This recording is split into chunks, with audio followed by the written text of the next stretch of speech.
Penguin Island by Anatole France. Book 6. Modern Times. Book 6, Chapter 6. The 700 Pyrotists. The 700 Pyrotists inspired the public with an increasing aversion. Every day 2 or 3 of them were beaten to death in the streets.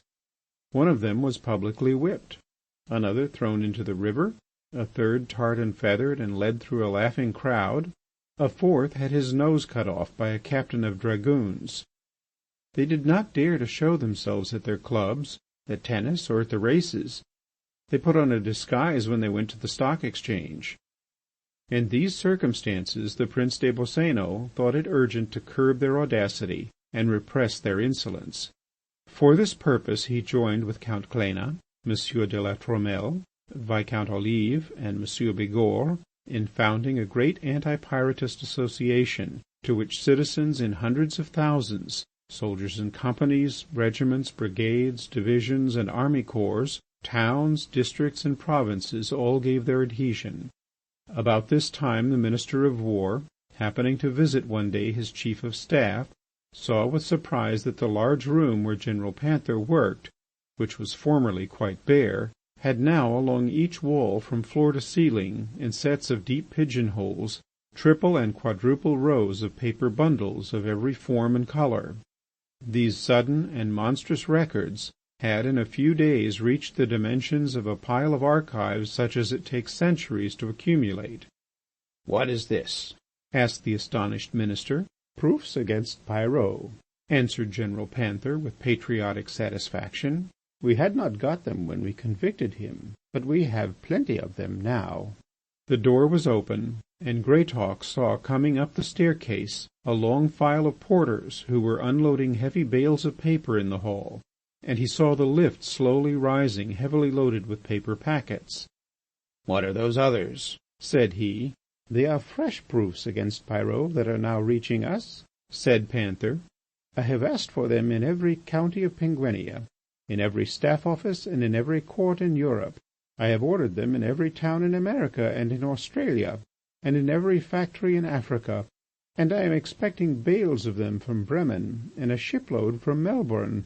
And Panther turned towards the Minister of War the tranquil and radiant look of a hero.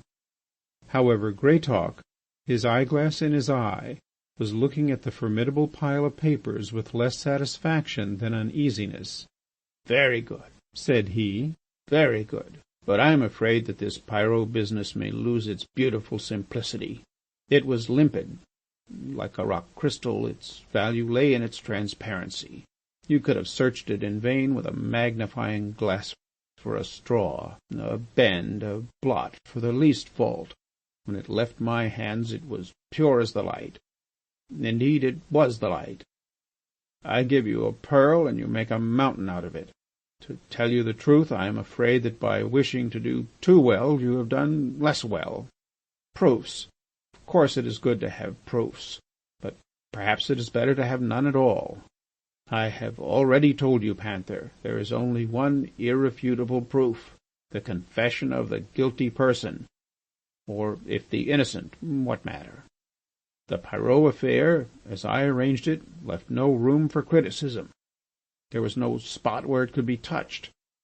It defied assault. It was invulnerable because it was invisible. Now it gives an enormous handle for discussion.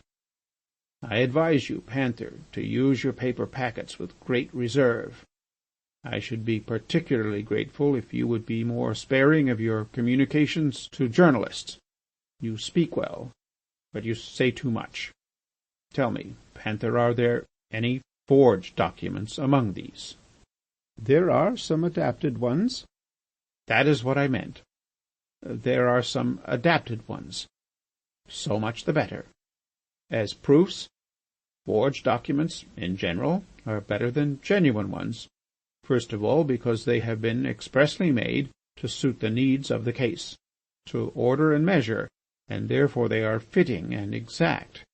They are also preferable because they carry the mind into an ideal world and turn it aside from the reality which, alas, in this world is never without some alloy.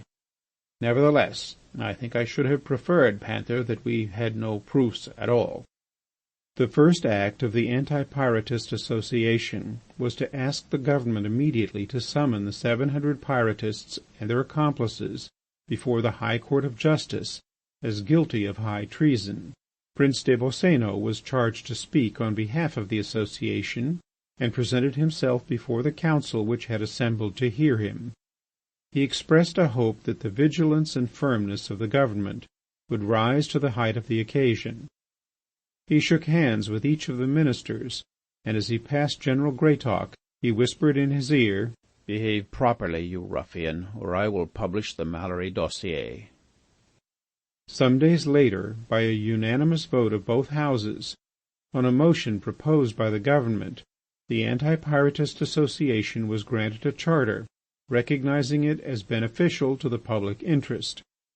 The association immediately sent a deputation to Chitterling's castle in Porpoisia, where Crucho was eating the bitter bread of exile, to assure the prince of the love and devotion of the Anti-Pyrotist members. However, the Pyrotists grew in numbers and now counted 10,000. They had their regular cafés on the boulevards, the patriots had theirs also, richer and bigger, and every evening glasses of beer, saucers, match-stands, jugs, chairs and tables were hurled from one to the other. Mirrors were smashed to bits, and the police ended the struggles by impartially trampling the combatants of both parties under their hobnailed shoes. On one of these glorious nights, as Prince des Boscénos was leaving a fashionable café in the company of some patriots, M. de La Trumelle pointed out to him a little bearded man with glasses, hatless and having only one sleeve to his coat, who was painfully dragging himself along the rubbish-strewn pavement.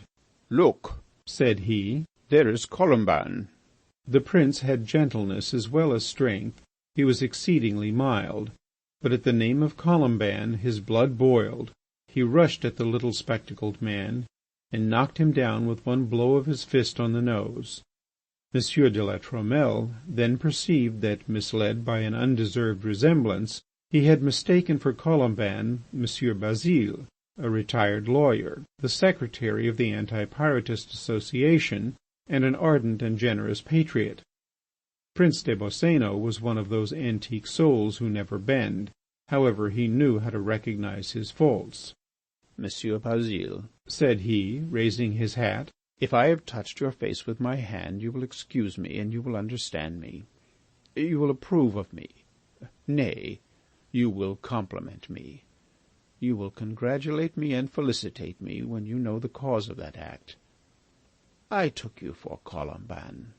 Monsieur Bazile, wiping his bleeding nostrils with his handkerchief and displaying an elbow laid bare by the absence of his sleeve, "No, sir," answered he dryly, "I shall not felicitate you.